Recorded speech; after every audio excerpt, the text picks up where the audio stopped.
Good day, I'm Vincent Saxtetter, and this is the After the Age of Fire channel. This is episode 25, recorded January 11th, 2026, on how plants capture carbon dioxide. This is the hardest part of capturing the sun's energy, is figuring out how to get the carbon dioxide that's necessary to store that energy somewhere.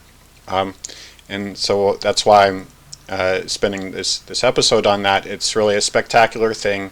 The way that the plants do it is just marvelous. It's exquisite, and I'll be explaining some of those details as we go on.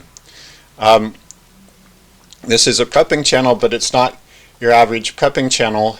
I'm not talking about prepping for things that happen over a week or over a year, things like stock market crashes or epidemics or wars. I think that it will help you have increased resilience against these events. They'll come, but it's more about a much larger and profound change that will have much more spectacular effects on the human race. And the change that I'm talking about has to do with the last 250 years of the human race's history. During these 250 years, our average consumption of resources has been multiplying by 2 every 22 years, so each generation has twice as much as the previous generation. And we've come to expect that. That's how we judge our success now, is whether we are continuing to expand. But we're coming to the end of this expansion, and sometime around now, give or take 20 or 30 years, this expansion is ending, and then we'll settle into, and actually we've been discussing this at length, how much we're going to have once the expansion is done, and the result is that we're going to have maybe a half or a third as much of energy in particular, and probably other resources per person as we do now. So a bit less, but still far more than the average person had 300 years ago. And moreover, we'll have access to tech and all sorts of other developments that have happened over the last 300 years. Life will still be extraordinary. It'll still be extraordinary in a different way. And so this prepping is about how to prepare for this change that's coming. How to prepare for your own self, for your own life, that maybe 50 years from now, how will you be doing? How can you be prepared to flourish even under much different circumstances? But also your family line. What can you do to increase the chances that your family will choose to reproduce and will succeed in reproducing, and we'll be able to prosper and flourish under different circumstances. And I think that many of the people today have gotten used to this process of expansion, and if you're used to that, if you can't live without many of the things that come with this glut of resources that we live in right now, then you may not adapt well, and your family line may not continue. But if you prepare yourself and your family, you'll have better chances. So that's the kind of prepping I'm talking about, prepping for yourself and for your children and grandchildren. Now this current episode 25, is part of a series. The first in this particular series, it's a series about plants, okay, and why plants harvest the amount of energy that they do. We've already covered, we're trying to see how much energy we're likely to have, say, on hand per person, the average amount of energy per person that we'll have on hand, say, 50 years from now. And we've already covered coal, oil, and gas, and what are called the renewables, wind, solar, nuclear, and all the rest. And now we're talking about our harvest from plants. Right now our total consumption is about 46,000 calories, not from today's plants. From most of that is coal, oil, and gas, around 41,000, 42,000 calories per person per day from coal, oil, and gas, another 5,000 or so from these other options, and then around 15,000 in food, fodder, and wood. And so we're looking at, in these episodes right now, how much we can get from food, fodder, and wood, and whether we could increase our energy harvest from those sources. So we started with episode 22, and I was talking about the difference between the best land and the world's best land and the world's average land. On average, the world's land harvests about 1 out of 300 calories that come from the sun. And the world's best land harvests instead about 1 out of 60 calories that comes from the sun. So it does 5 times better. We talked about why that is. Then in the next episode, episode 23, 2 episodes ago, we were talking about the difference between the world's best land and plants living in being force-fed in a laboratory, in a scientific laboratory with entirely artificial conditions. And what is the plants in labs do? They capture 1 out of 20 calories instead of 1 out of 60, so they do a factor of 3 better than the world's best land. And why is that? And now, in the last episode, in this one, we're talking about that last factor of 20, why plants, even being force-fed, coddled, and all the rest in a scientific lab, still harvest only 1 out of 20 calories. And we broke that down into 3 steps. First of all, they reject all of the ultraviolet and infrared light. That's about half of the incoming sunlight. And they also reject a small fraction of the visible sunlight. So they harvest the visible sunlight, most of the visible sunlight, but that's a little less than half of the total. So that's a 2.5, factor of 2.5 energy loss. And then we came to the step that we'll be talking about today in more detail. Once they get the energy from the sun, they need to do something with it. What do they do with it? They produce something called carbohydrate, which is the building block of sugars and is used to make everything else in the biosphere. And to make carbohydrate, they need carbon dioxide. And that turns out to be really, really hard to do, and I'll unpack why in this episode. Anyway, as they're converting the energy into carbohydrate, they lose 5 out of 6 calories, so they keep 1 out of 6 calories. So that's another factor of 6. And then lastly, once they've made the carbohydrate, plants have to live and they have to grow, and they spend somewhere between 33 and 40% of their energy on living and growing. So altogether, that's a little more than a factor of 20 energy loss. Factor of 2.5 rejecting sunlight, a factor of 6 converting it to carbohydrate, and a factor of around 1.5, a little more than 1.5 for living and growing. So in this episode, I'll be focusing on the capturing carbon dioxide from the atmosphere and turning it into carbohydrate.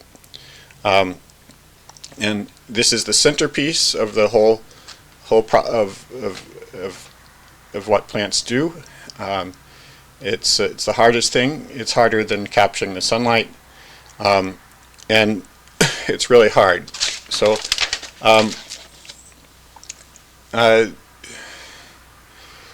let me review again what exactly this is that plants do in photosynthesis.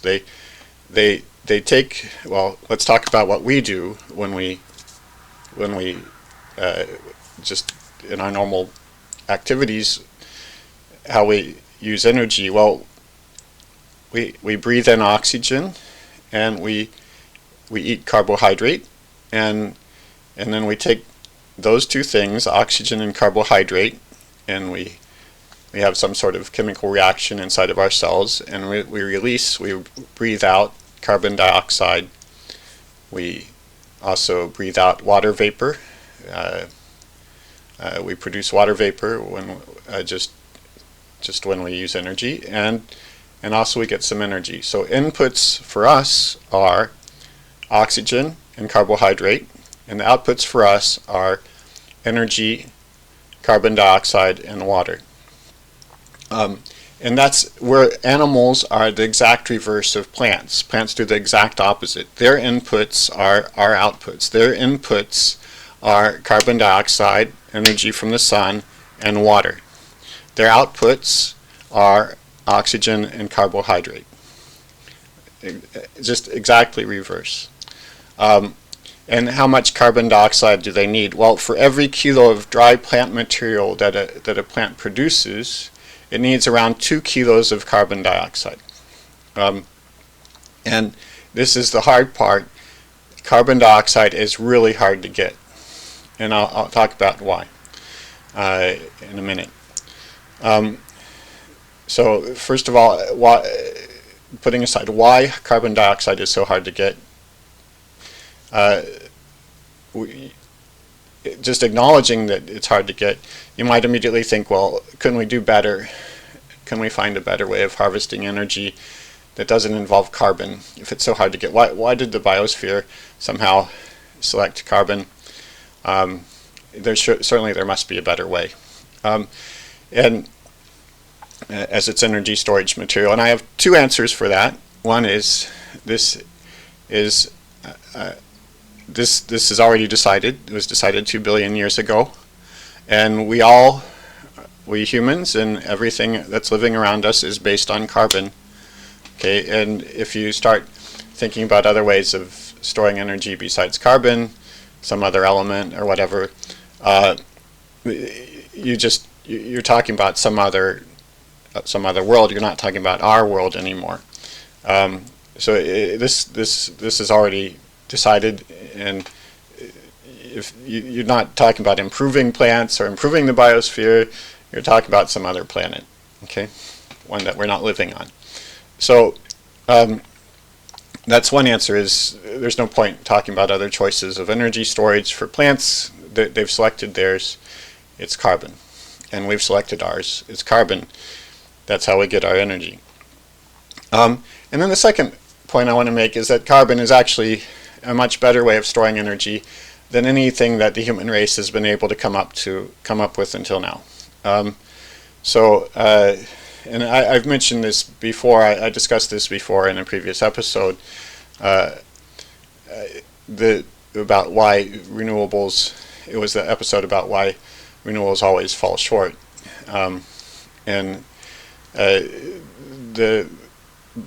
The point is that our best, if you evaluate energy storage by how much it weighs, okay, our best energy storage is lithium-ion batteries, and to store the same amount of energy as is contained in a kilo of say vegetable oil, you need 80 kilos of batteries. Vegetable oil, fat, or as in 2 kilos of carbohydrate, of sugar or flour, you need 80 kilos of batteries. So they weigh a lot more. They're a lot more expensive. They cost like 1,000 times more. You have to get the ingredients from the other side of the world, and they don't last that long. And there's really no comparison between our best energy storage techniques versus carbon-based energy storage. So first of all, this is already decided, and second of all, it seems that the biosphere has decided better than anything that we've been able to come up with during our limited number of years in the technological age. Now, it's not just that plants lose 5 out of 6 calories while they're converting sunlight energy into carbohydrate. It's also that they need enormous amounts of water, and that's part of the difficulty. So I'm going to talk about two kinds of difficulties. One will be the enormous amounts of water that are required to get carbon dioxide and produce carbohydrate, and then I'll talk about a different difficulty in a few minutes. But first, let's talk about the enormous amounts of water. Plant leaves, because they require carbon dioxide, they need 2 kilos of carbon dioxide for every kilo of dry plant material. They have to have something like a lung, something that gives the plant access to lots of air, because the carbon dioxide comes from the air. It doesn't come from anywhere else. I hope that's obvious. If there's carbon dioxide stored in some I don't know, some plant material in the soil, the plant isn't going to be able to use that carbon in the soil to store yet more energy, it would have to first release the energy in the soil, let it decompose into something that's not plant material anymore, and then it would need to go and restore it. So you can't take carbon, a material like, say, leaves that already have carbon in them, and then store yet more energy in the leaves. No, you have to get the carbon from the carbon dioxide in the air.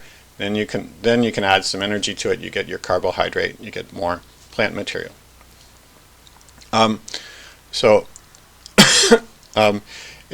so because they need all this carbon dioxide, a leaf is built like a sponge. You might have noticed that leaves weigh a lot less than tree trunks do, for instance. And the reason is that a leaf is a sponge. It's a lung. And on the surface of the leaf, there are lots of holes that are more or less like mouths. They allow the leaf to breathe in and out, and breathe carbon dioxide in and let oxygen escape into the air. And in fact, these mouths can close or open and can control the flow of air. So plants have lungs, they're called leaves, and they have mouths. There are these things called stomata, the holes on the surface of the leaf. And that's necessary in order for the plant to get carbon dioxide. But because a plant is a sponge, and because its surface is filled with holes, they leak. They leak like a sieve. All the water, a plant needs water in order to produce carbohydrate, and it's getting the water from its roots, but but the water is bleeding out through these holes all the time into the air. So they bleed water. They have to sacrifice water in order to get carbon dioxide. They have to let that carbon dioxide come in, and because they have to let the carbon dioxide come in, they have to let water go out. And the problem is, of course, that they have to sacrifice huge amounts of water. How much? So on average, worldwide, for every kilo of dry plant material that's created by the world's plants, they use 600 kilos of water. They draw 600 kilos of water from the ground, through the roots, into their leaves, and they let that 600 kilos of water escape into the air in order to get enough carbon dioxide to make 1 kilo of new plant material. So it's just enormous. And there's not too much flex about this. I'll come to that in a minute. So when you're eating a meal, suppose you're eating a fairly big meal, 1,000 calories. 1,000 calories would be roughly 250 grams of dry plant material if you were to dry the thing out. Dry your meal out, the mashed potatoes or the bread or whatever. Or it would probably weigh, 500 grams as you eat it, or more if there's a lot of fruit and vegetables included. So 500 grams or more, or a pound or more of food in your meal. This 1,000 calories of food, your lunch maybe. To make that lunch, plants needed at least 150 kilos of water to produce the dry plant material that you consume. To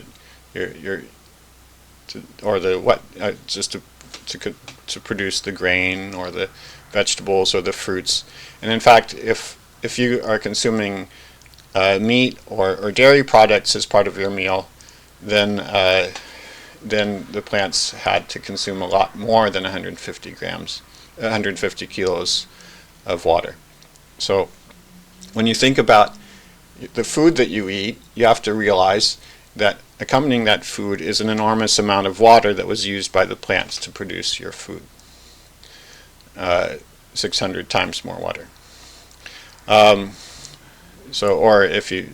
That's 600 times the weight of the dry plant material. If you're not eating completely dry food, then it would be a little more. It would be maybe 300 times more than the actual weight of your food. Or another way of looking at it is if you pick up a 5 kilo bag of flour or grain, okay, then that's dry plant material, then that grain required 3 tons of water to grow, just for the grain, plus at least 3 more tons for the stems, the leaves, and the roots. So in total, more than 6 tons of water went into producing your 5-kilo bag of flour. This factor of 600 multiplier is pretty inflexible, and I'll explain why now. Okay, it's based on how hungry the air is around us for water, particularly the air that is around a plant leaf, how hungry it is for water versus how much carbon dioxide it has to offer to a leaf. So it's this ratio between its hunger for water compared to its willingness to let go of carbon dioxide. That's what gives us this enormous ratio of 600. So air is really, really thirsty for water in general, and we're rarely at 100% humidity. 100% humidity is when the air has consumed as much water as it can hold, and you know that's kind of miserable for us to experience. But you also know that most of the time the air around us is not at 100% humidity. Most of the time it's thirsty for more water, and so it's sucking up water wherever it can get it. And how thirsty is air for water? Well, it depends on the temperature. At 0 degrees, air doesn't really want any water at all. But as you increase above 0 degrees, it wants more and more. At 10 degrees, I think it wants a little more than 1% by weight of water. At 25 degrees Celsius, room temperature, or 75 degrees Fahrenheit, it wants to hold about 3.2% of its weight in water. So if it's room temperature and it's holding 3.2% water, then that would be 100% humidity, and you'll feel like it's very damp. Okay, but usually at room temperature inside your house or whatever, it'll be quite a bit less than that. It might be 1% water. That's what we would call 30% humidity, because it's holding 1/3 of its maximum at this temperature. Its maximum at this temperature is 3.2% water. Instead, it's holding 1% water. That's about 1/3, so 30% humidity. And then if you go up to 40 degrees, it might hold 8% water, 40 degrees Celsius. So air almost always wants more water because it's almost always not at 100% humidity. And the amount of water that it wants goes up with the temperature. Now, on the other hand, the amount of carbon dioxide in the air is about the same all the time everywhere. Right now, except for it's been increasing a bit over the last years, but it's pretty much the same everywhere.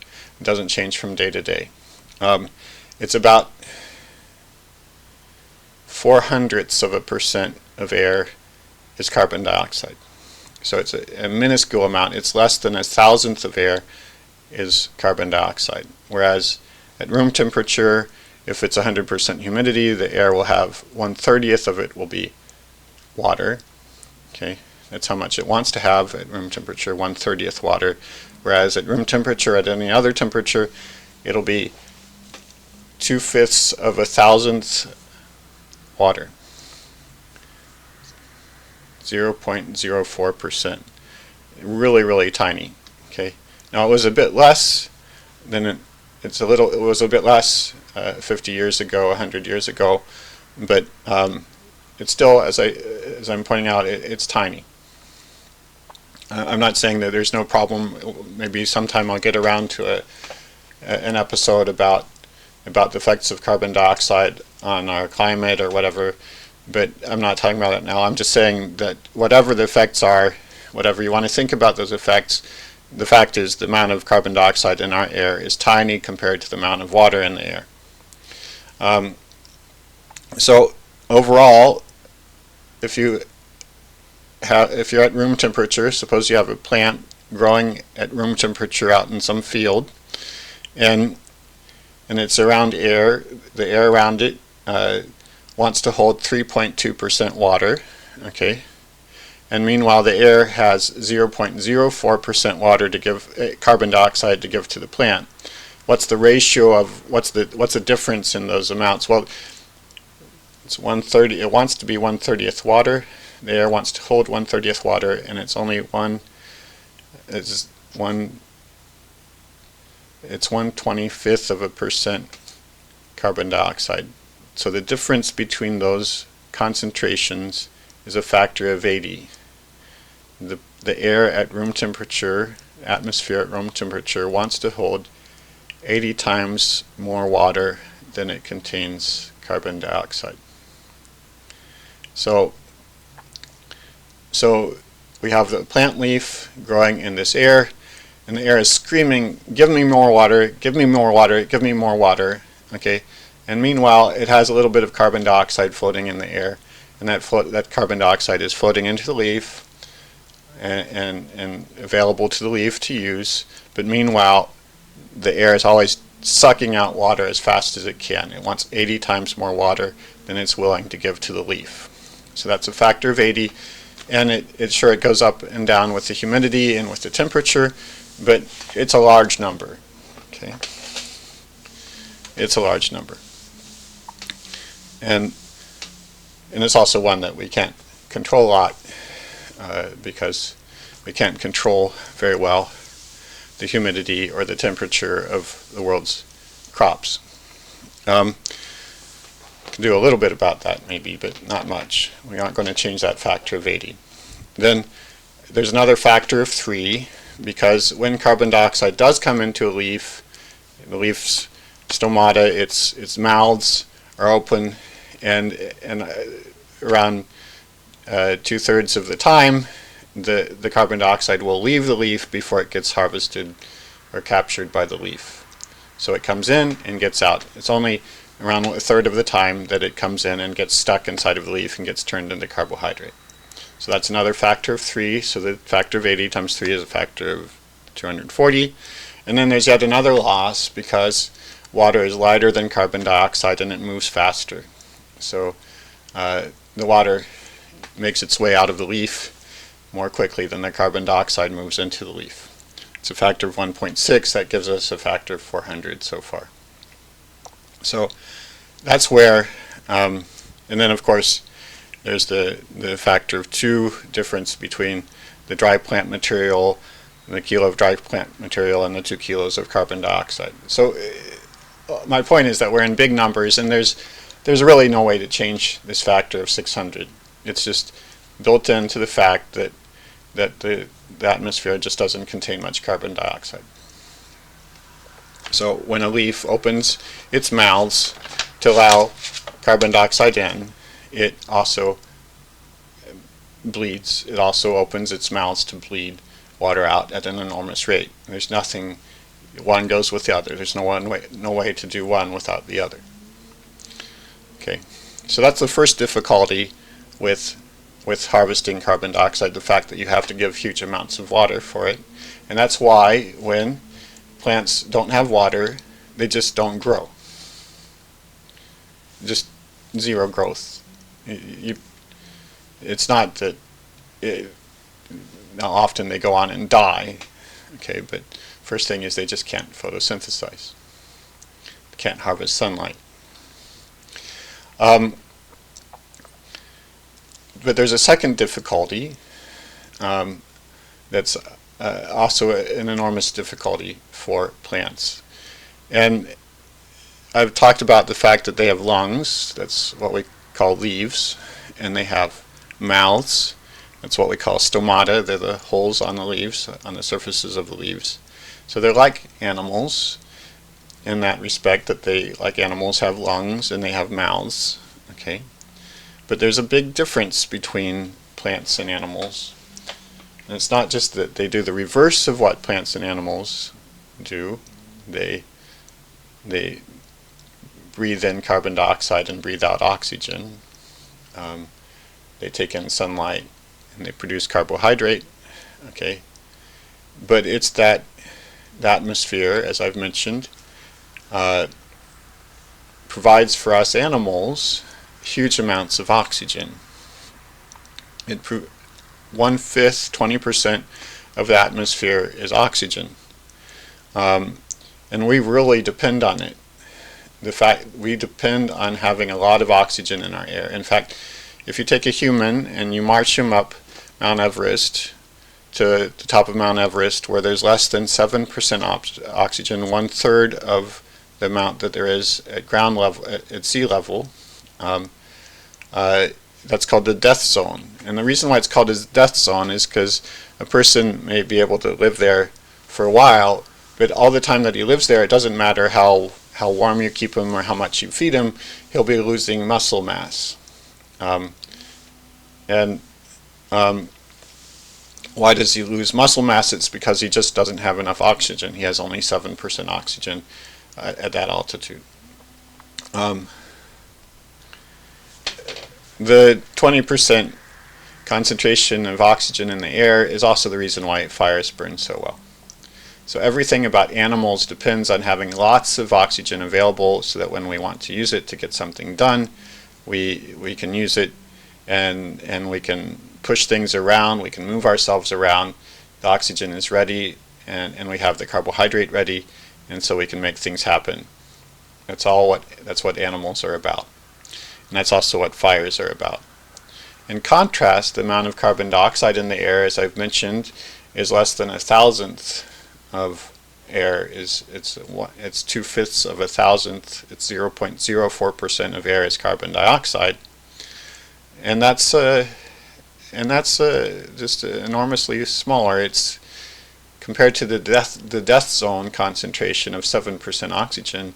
That's a factor of 150 times smaller than the concentration of oxygen at the top of Mount Everest. So that's why plants grow slowly. They have very little carbon dioxide on hand, and that's also why they don't have muscles and they can't do anything. Their way of living involves living with a constant constraint of not having very much of a key ingredient. That key ingredient is carbon dioxide. So they have to thrive and grow in conditions which would kill us instantly. If we had 0.04% oxygen in the air, we would just die in a few seconds. So this is not quite so. What plants are doing, what they have to do to photosynthesize, to harvest energy, is they have to mine carbon dioxide from the air. It's a rare thing. Carbon dioxide is rare, and they're mining. It's not quite as bad as, say, gold ore. Modern gold ores often have a concentration of 1 part in a million gold, and we still mine them. The air today has 400 parts in a million, so it's a little better.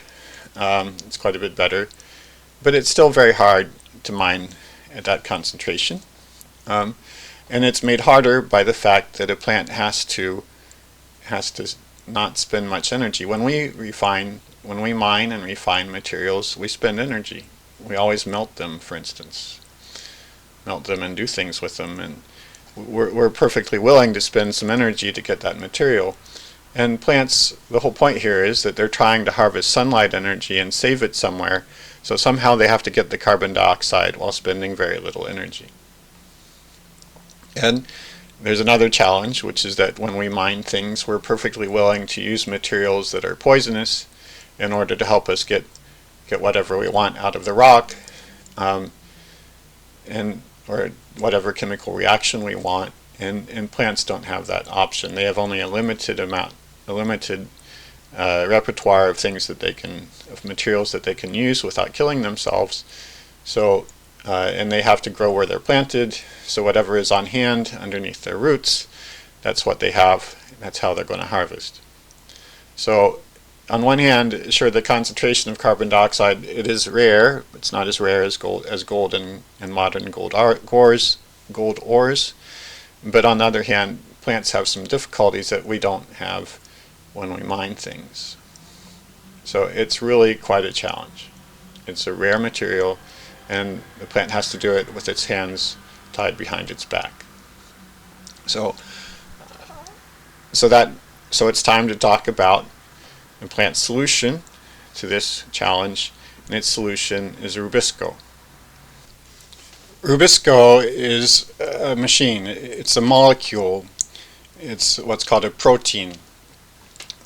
Our cells, all cells are filled with these large molecules called proteins, and by large I mean very large. Rubisco has the weight of 46,000 carbon atoms. That's a lot. It may not sound like a lot to you because a carbon atom is kind of small, but the key isn't the weight, it's the amount of complexity, it's the number of atoms and how many things they could be doing. And the reason why I say it's immense is because the ways that chemicals, that atoms bond to each other to make chemicals, and the way that electrons are involved with that mean that it's really hard to understand even a chemical with 10 or 20 atoms in it, and rubisco's has 50,000 or so. So I think I already mentioned this in a previous episode, but the laws of how electrons move around atoms and how atoms bond to each other mean that, well, that's called quantum mechanics, and those laws mean that it's really hard to keep track of the behavior of even a small chemical with 10 or 20 or 30 atoms, and it challenges our supercomputers in a way, and our thinkers, our scientists in a way, that understanding even the largest ships or airplanes or skyscrapers doesn't begin to equal the difficulty of understanding even a small chemical. The problem is that what our equations tell us, and what we know after 100 years of experience with this, is that electrons move in a way, act practically as if they were everywhere all the time. So if you ask where an electron is say in a water molecule, it could be anywhere in the vicinity of that water molecule all at once, and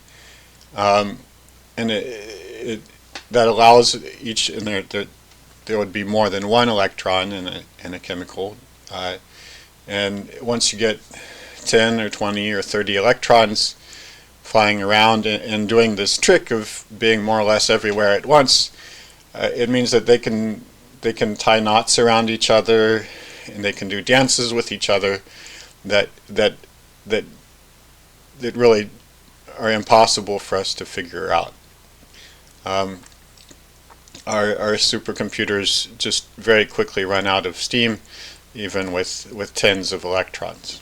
And then we think about a whole protein molecule like rubisco, and there you have I don't know, roughly 50,000 atoms, each of them with, I don't know, 10 or 20 electrons, doing dances with each other, and then the placement of the atoms in this protein changes, all the protein's flexing and rotating all the time, and if we have problems with 10 or 20 atoms, you can imagine that our supercomputers and our computations really give us very, very limited and often no insight into the behavior of whole proteins.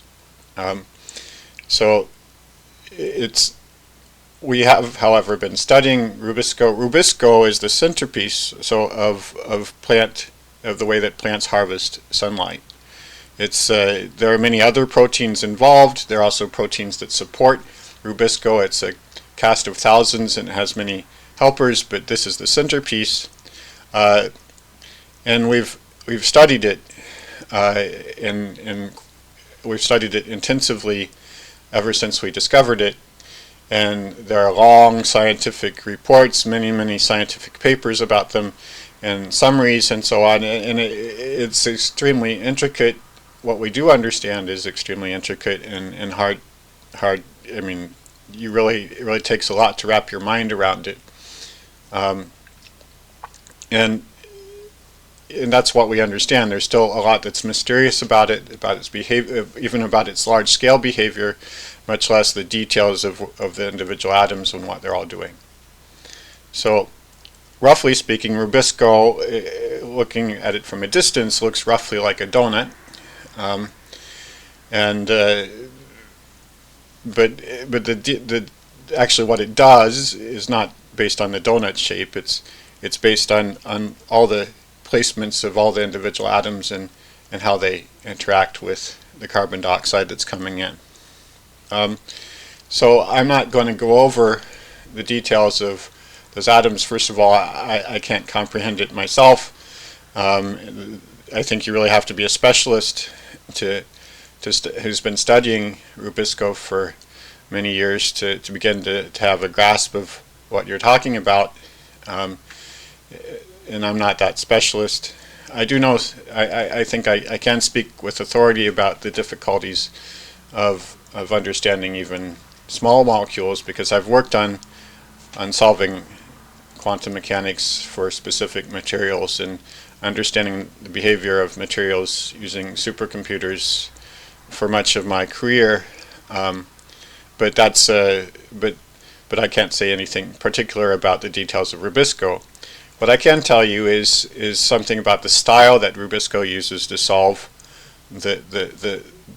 this enormous problem that it has in front of it, the problem of mining carbon dioxide from the air, turning it to carbohydrate, at the same time not spending too much energy, saving energy in the carbohydrate instead of spending it, and doing it with a limited repertoire of atoms and helper chemicals, which is it's really rubisco is a marvel among marvels. It's a master thief. You know, it manages to steal carbon dioxide from the air, and it's something that actually it's something that I learned about as I was developing this content, writing this book, and it's one of the things that excites me. It's just it's like finding a treasure buried under.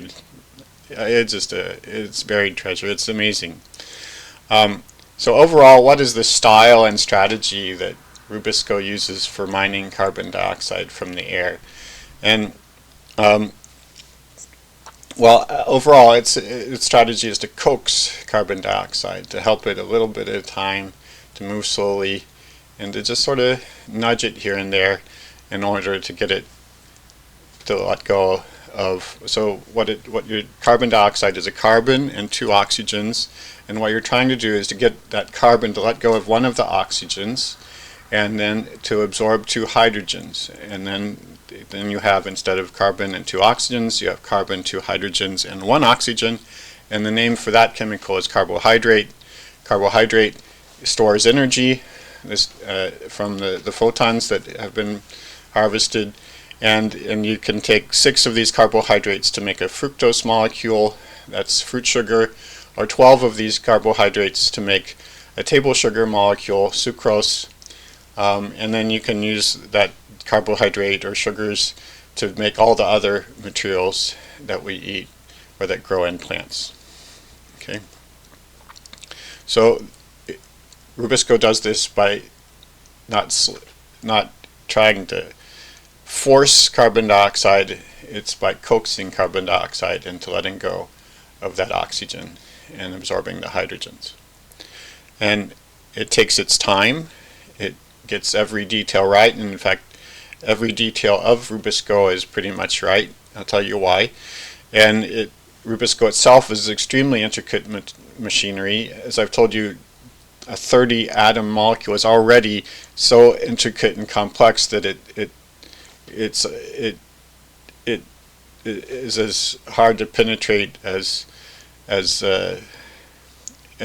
harder to penetrate and to understand than even our most complicated machines. and then you have rubisco, which has 1,000 times more atoms.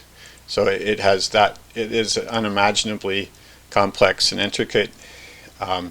It's doing, and it does a very, very delicate job, a bit like a watchmaker. So if you remember, watches used to be these machines that you carried on your wrist here, roughly this size, and within that little space you'd have many, many little gears. And a watchmaker was somebody who somehow could pry the thing open and either construct one or fix one.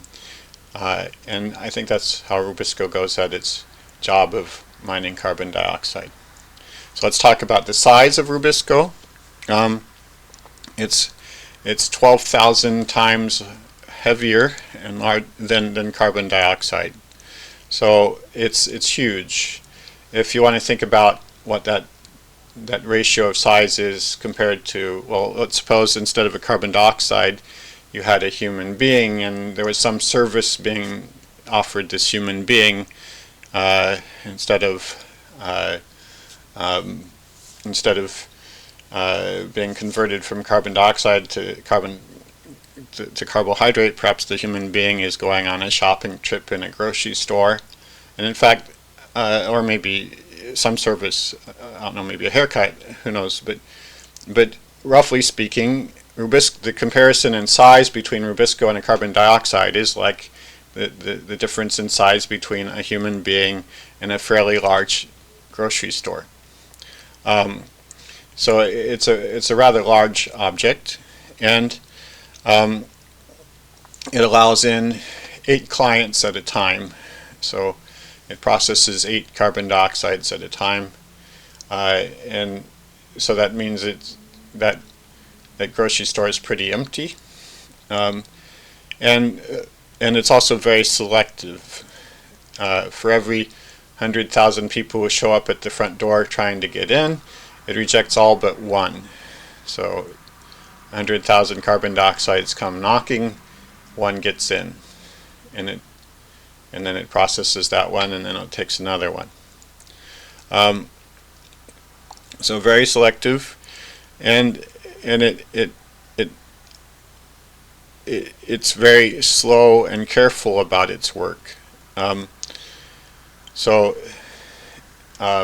The individual, the major parts of Rubisco move back and forth, rotate and flex and so on around 1,000,000 times a second. But Rubisco itself processes more like 1 carbon dioxide per second. So you have this enormous molecule, and you'd think that since it's a molecule, it'd be able to do things quickly, but it doesn't. It goes dot, dot, dot, dot, under full sunlight. And that's 1,000,000 times slower than actual movements and gyrations of the pieces of Rubisco. So in terms of timescale, suppose that instead of talking about the natural movements of the large pieces of components of Rubisco, suppose you were talking about a human heartbeat. And how long is 1,000,000 human heartbeats? Well, that's about 10 days.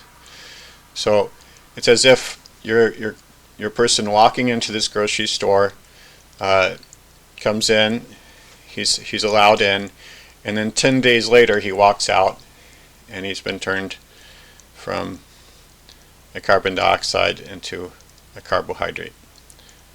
Rubisco really takes its time. Now, some Rubisco goes a little faster. It might be 1 day instead of 10 days, but it's slow. It takes its time. It does it right. Okay, and because it's slow, plants need a lot of Rubisco to harvest the sunlight that they receive. You take a typical leaf in a crop plant. Some crop species, the weight of the leaf, 5% of the weight of the leaf is Rubisco. That's a lot of Rubisco, and to build Rubisco, plants need lots of nutrients, fertilizer, and so on. And so because it runs so slow, they need a lot of Rubisco and they need a lot of fertilizer. And rubisco itself, it's not just doing its job very, very carefully and very slowly, but it's also pretty much perfectly designed as well as we can tell. It has every I dotted and every T crossed. So to give you evidence for that, I'd like to talk about the entry site into rubisco, what's called the active site. This is where the carbon dioxide is admitted into rubisco to start its processing. This active site, the DNA for it and the structure of the active site has remained absolutely unchanged for I think 120 million years. Why do we know 120 million years? It's because you look at across a very large family of plants called the monocots, okay, and the active site of rubisco is absolutely the same across this family of plant species. The monocots, well, you may not have heard of monocots before, I hadn't, but it includes most flowering plants, all the grasses, all the grains, all the orchids, the palms, and the bananas of the world. It's an enormous family of species, and if you try to analyze and think about how these species originated and how they split apart, if you believe in natural selection or evolution of some sort, you kind of believe that these had some family tree descending from some original monocot. If you try to figure out how long ago that was, it would be in the time of the dinosaurs, 120 million years ago.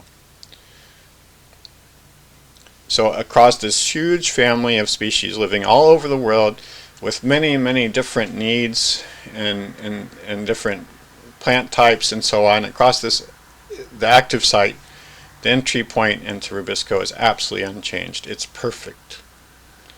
It couldn't be better. And moreover, if you look at the overall structure and the function and the genes of rubisco, they are pretty much the same across all plant species. And the first plants would have started around 2 billion years ago. So substantially, the overall structure of rubisco is very similar across all plants. It's pretty good. It's not just pretty good, it's perfect. So this is rubisco. It's a miracle. Okay, it's a miracle that plants have to perform if they're going to grow at all. They have to have this wonder worker, this marvel. Okay, that's rubisco, and that's my love note to rubisco. But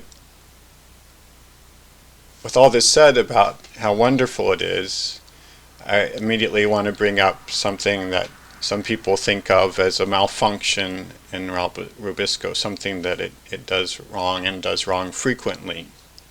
So as I've described it, rubisco's job is to capture carbon dioxide from the air, admit it within the grocery store, and then sometime later to turn it into carbohydrate.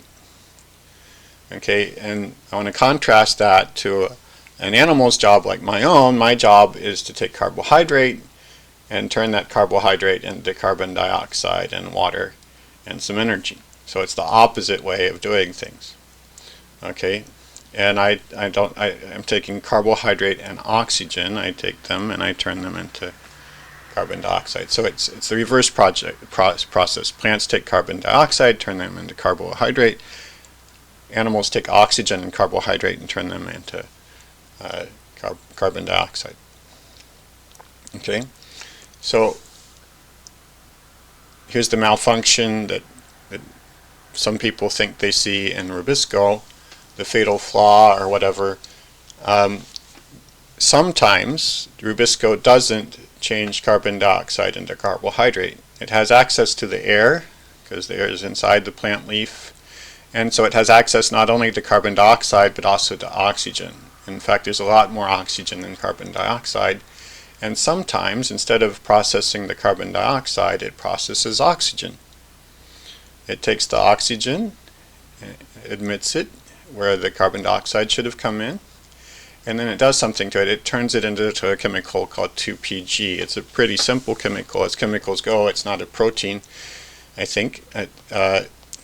2-PG means 2-phosphoglycolate. It has a total of 11 atoms in it. carbon, hydrogen, oxygen, and phosphorus. And this one carries some energy, and then and then afterwards the cell will do more things with the 2PG. Sometimes it turns that 2PG into carbohydrate. So it was like taking a detour. Instead of directly producing carbohydrate, instead it produces 2PG, which turns into carbohydrate. But sometimes it does something else. Well, it does many other things with the 2PG. It may produce amino acids, which are building blocks of proteins. It may produce lignin, which is makes up sort of the skeleton. It helps of a plant. It helps the plant stand firmly and have structure. It produces other needed chemicals. But sometimes, about a quarter of the time, it will take the 2PG and turn it into carbon dioxide. So when a plant when a rubisco does process an oxygen instead of a carbon dioxide, 1/4 of the time it takes that oxygen and turns it into carbon dioxide, which is exactly what an animal's lungs will do. So it loses energy that quarter of the time. So this seems odd because we know that rubisco's job is to take energy captured from sunlight, combine it with carbon from carbon dioxide, and produce carbohydrate. Instead, some percentage of the time it does the exact opposite. This looks like a malfunction or a mistake. Okay. Now, part of the reason why it happens as frequently as it does is because there has 500, maybe I said 80 times, it has 500 times more oxygen than carbon dioxide. Okay. So rubisco kind of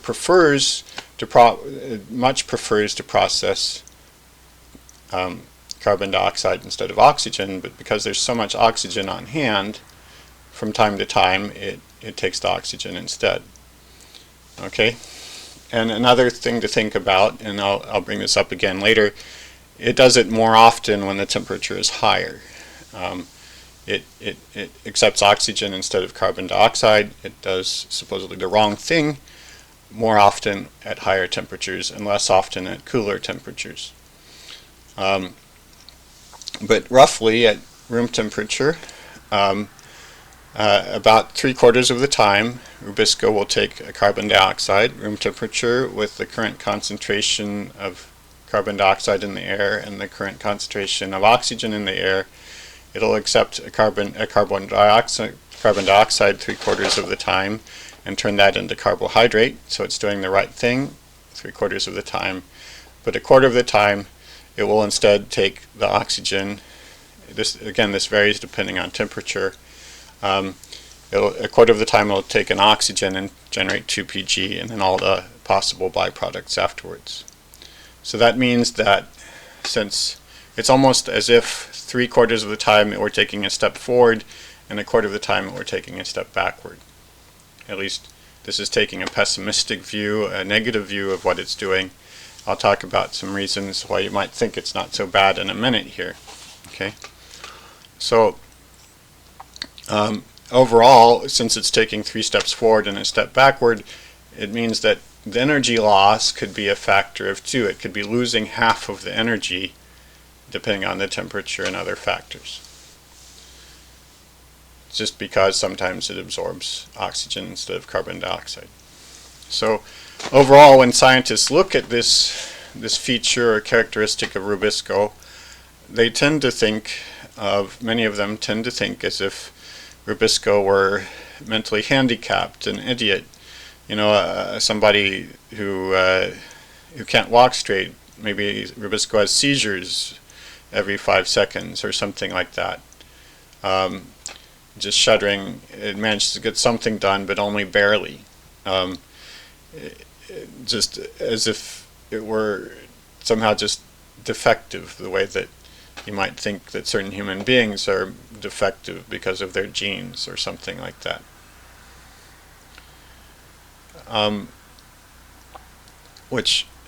And then based on that, they say, okay, well, rubisco is this way. We can improve it. Obviously, if it's so badly off, we should be able to improve it. We should be able to get that factor of 2 back, stop the seizures, medicate it, change its genes. And I'll be discussing, the next 1 or 2 episodes will be talking about different ideas about how we might be able to improve using genetics or plant breeding. We might be able to improve plants in their harvest. Okay, so I'll come back to that. First of all, I want to say it's a little odd that, considering that rubisco has been unchanged for 2 billion years, its broad features have been unchanged for 2 billion years, and it appears to be perfectly designed. It would be odd if it were really having seizures all the time. If this were really a malfunction, doesn't seem to fit, doesn't seem to square with what we know about its history and all the other things about it. So now these scientists have a story to explain how rubisco has ended up so badly off. And the story is that 2 billion years ago, the atmosphere did not contain oxygen. It's true, it didn't contain oxygen. The atmosphere didn't contain oxygen until we had our first plants, our first algae growing in the sea, which could photosynthesize and produce oxygen. That's the result of photosynthesis. And at that time, until then, oxygen was poisonous to anything that lived, and it took a while, I'm sure, for plants to learn to live around oxygen. Anyway, the story is that when plants got started photosynthesizing, harvesting sunlight, they didn't have to worry about whether rubisco was going to absorb any oxygen, because there wasn't any oxygen around to absorb. It just needed to do its job of harvesting carbon dioxide. So rubisco developed in a way that just absorbed carbon dioxide, but later, when the plants became successful and filled the atmosphere with oxygen, suddenly there was oxygen in the air, and then the problem started of rubisco harvesting also oxygen. So, and then the story is that by that time, rubisco was so firmly entrenched, plants were so dependent on it that they couldn't change horses, and they can't change horses mid-race. That they were stuck, and there was no way to change things around. That's one story. That's a story that would explain why rubisco sometimes absorbs oxygen and says it's all a mistake. And that, if that story is true, then it would indicate that we humans, okay, well, now we have the benefit of hindsight, and we know that now the atmosphere is full of oxygen, so it shouldn't be much problem for us to go and invent some other thing like rubisco that does it right, or to modify rubisco here and there so it doesn't absorb that oxygen. So, but there's another story. There are several other stories. One other story is that the first plants, they did generate oxygen, these first algae, and that oxygen most likely accumulated in bubbles around the plants. And so the plants were exposed to oxygen already at the beginning. And rubisco was already capturing oxygen from time to time. Another story you could tell is that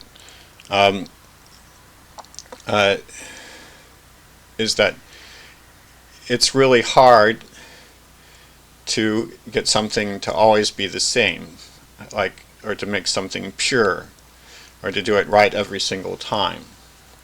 So, for instance, if it's a lot harder to make a pure metal, like pure gold, than it is to leave it as an alloy, or to leave it in the original ore, where there's 1 gold atom per million atoms. Okay. Purifying things, trying to get it exactly always the same or always right, always takes extra effort and extra energy. Or if you want to have, if you have if you're trying to make cookies, and you want every cookie to be exactly the same shape, you'll have to go to some extra effort to do that. or if you're trying to do something right not most of the time, but all of the time, like you're trying to make cars, sell cars, and you want to make sure that every car works, all that works as soon as somebody turns it on, you'll go to some extra effort than you would if you were okay with only 99% of the cars working the first time they're run. And it's so probably if you want to, and remember, plants have to be really careful about how much energy they use. If you want to harvest carbon dioxide with the minimum amount, while using the minimum amount of energy and storing the maximum amount of energy, then maybe you should be willing to not do it all the time. Maybe you should be willing to accept some variance, so sometimes you're harvesting and sometimes you're not getting the harvest all right. Okay, maybe this is just part of the price of harvesting carbon dioxide from the air at a reasonable price. So that's another story. Yet another story is that the products, if you remember, when rubisco takes in an oxygen and creates a 2Pg molecule, that 2Pg molecule gets turned into other things, and those other things are very useful for plants. So, for instance, some of the chemicals are used for absorbing nitrogen, and nitrogen is a very important nutrient, fertilizer, and very important to the growth of the plant. And that's one of the byproducts. And also, for instance, I already mentioned that amino acids are produced, and lignin, which forms part of the plant skeleton, and so on. All of these things are produced when you capture an oxygen. So it might be that this step that happens sometimes of capturing oxygen instead of carbon dioxide, maybe it's important to the plant's ability to live and to grow. So these are all stories you could tell. I tend to, as you can tell, I think that people who, of course, to really understand what's going on with rubisco and the reason why it is the way it is, you have to comprehend 2 billion years of history and all the species on the planet of the Earth, and understand how that fits together, and that's something only God knows.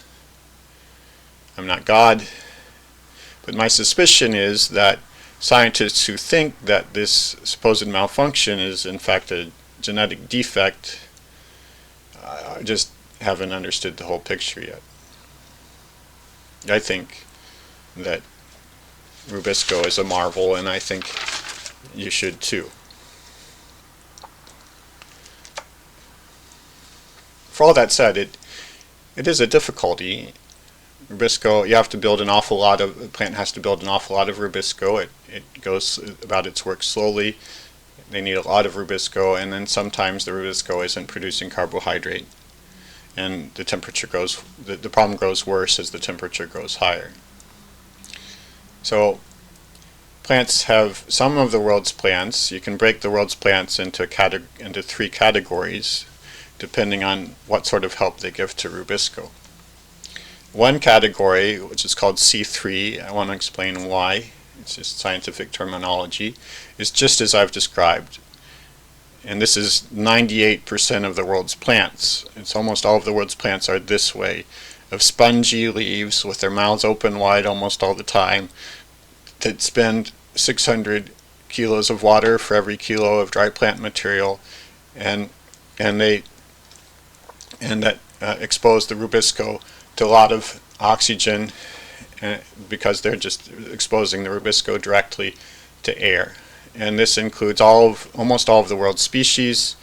The large majority, it includes most of our crops, wheat and rice, all the trees except for 4 very rare species in Hawaii, and it's called C3.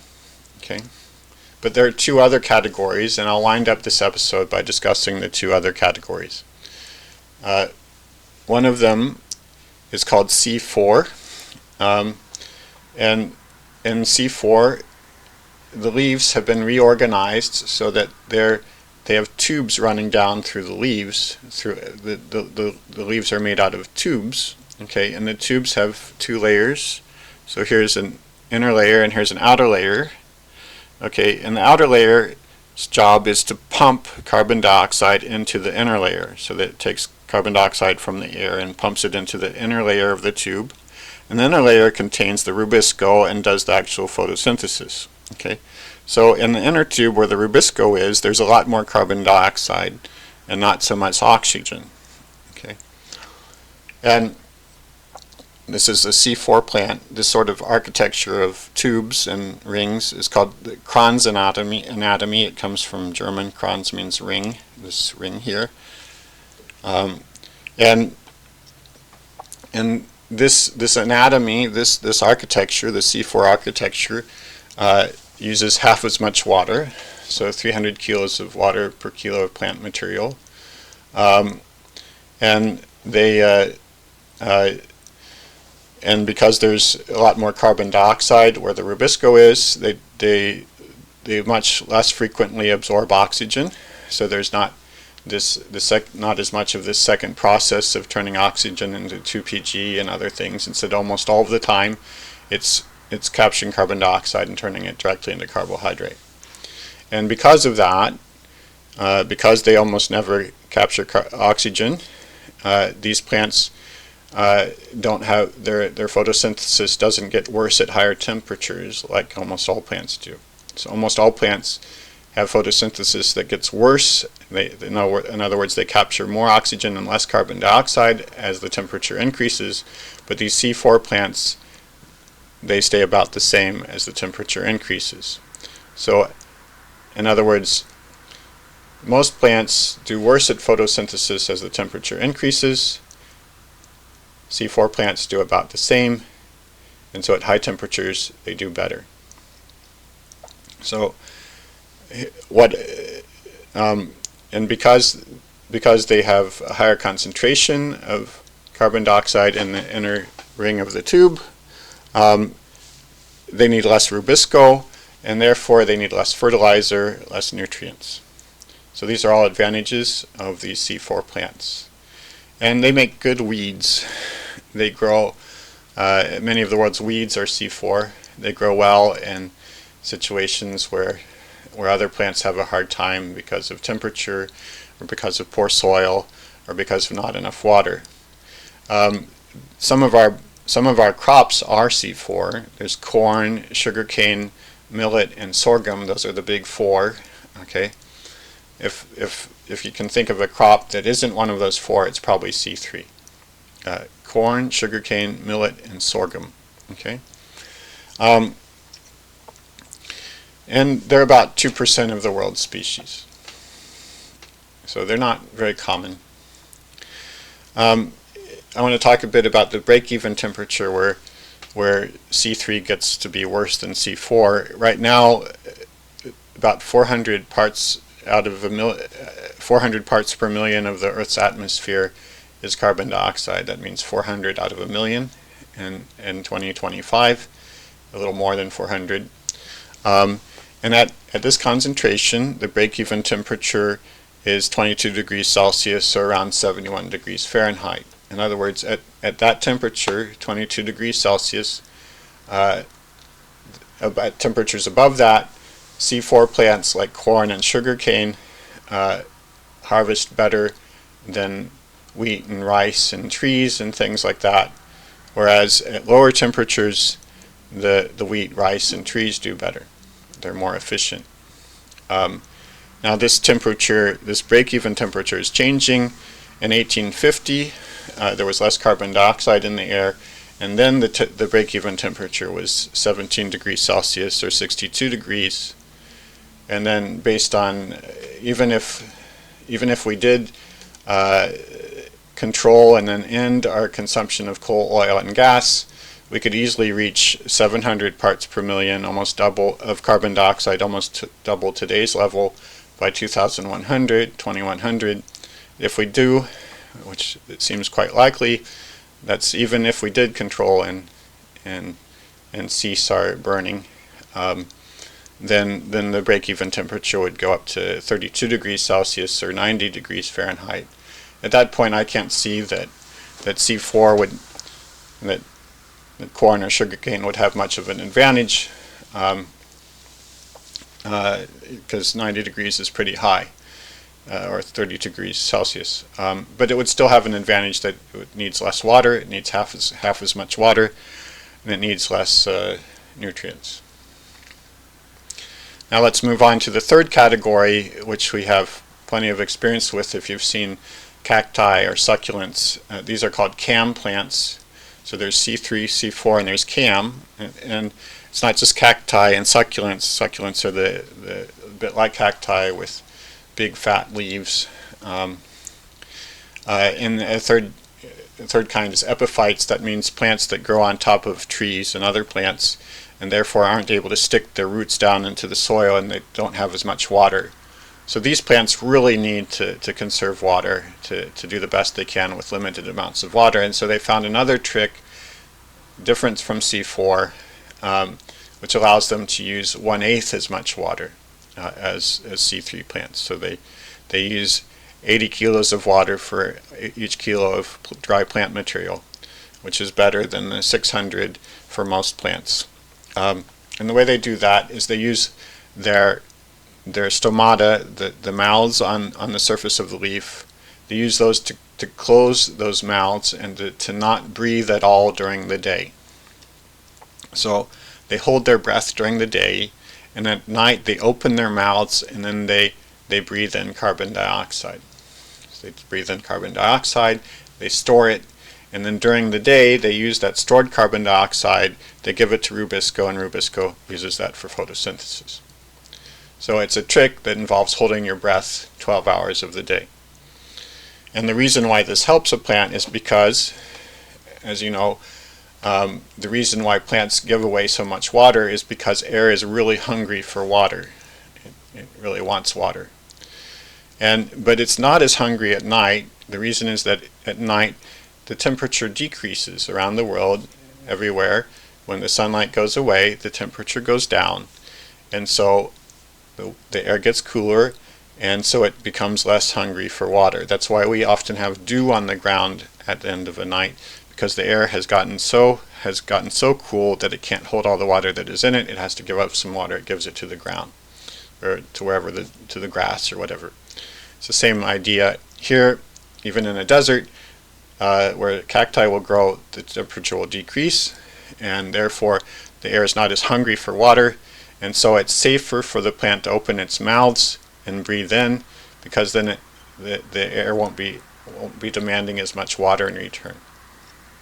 And this is the trick, that by just not breathing during the day when the air is hungry for water, a plant is able to use 1/8 as much water.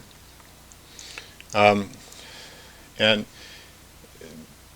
so that's the trick. It's quite effective, but there aren't that many cam plants that are good for crops, and in general you can tell that they're a minority of the world's plant population. The only crops that are cam plants are pineapple, and then there's a plant called agave, which is used for making tequila, and there's something called prickly pears, which grow a kind of, it looks like an extension of the cactus. Well, it's all prickly, but if you cut it open, you get this nice sweet fruit. It's also called Indian figs. So pineapple, agave, and prickly pears are Indian figs. Those are the three crops. So even less important to us than the C4 plants. And you might wonder why, if C4 and cam plants have such an advantage in water use and efficiency and handling high temperatures and using less nutrients, why are they the exception rather than the rule? Okay, the reason is probably because to have a special anatomy where you concentrate carbon dioxide in one place, or you save it in one place overnight and then use it only during the day, you have to adjust all the details of your leaves, and you have to have much more complicated chemical reactions going on inside of your leaves. And to run all of that, requires much more complicated and finicky architecture, and your genes have to be, the DNA has to be much more finely tuned. And therefore, since the plant is working so hard and so tightly designed around using less water, it is less adaptable to handling new situations, and it's less able to move from place to place, from environment to environment, or to handle changes in climate. So the biggest cost for these plants isn't, sure, there's a lot of extra machinery involved, a lot of extra equipment and procedures, chemical reactions and complications, but the biggest cost is probably adaptability. That's probably why almost every tree in the world, except for 4 very rare trees in Hawaii, are C3, and why the dominant species are C3, not C4 or CAM. So I'll talk more about, I won't talk much more about CAM, maybe tangentially, but in the next episode or 2 I will say something about C3 versus C4 as we're talking about how to improve the world's plants using breeding or genetic engineering. So with that, I'll wind up the episode. I wish you a wonderful next week, and you know what the next episodes will be. The next 1 or 2 will be about genetic engineering and breeding. So take care, have a good week, and keep coming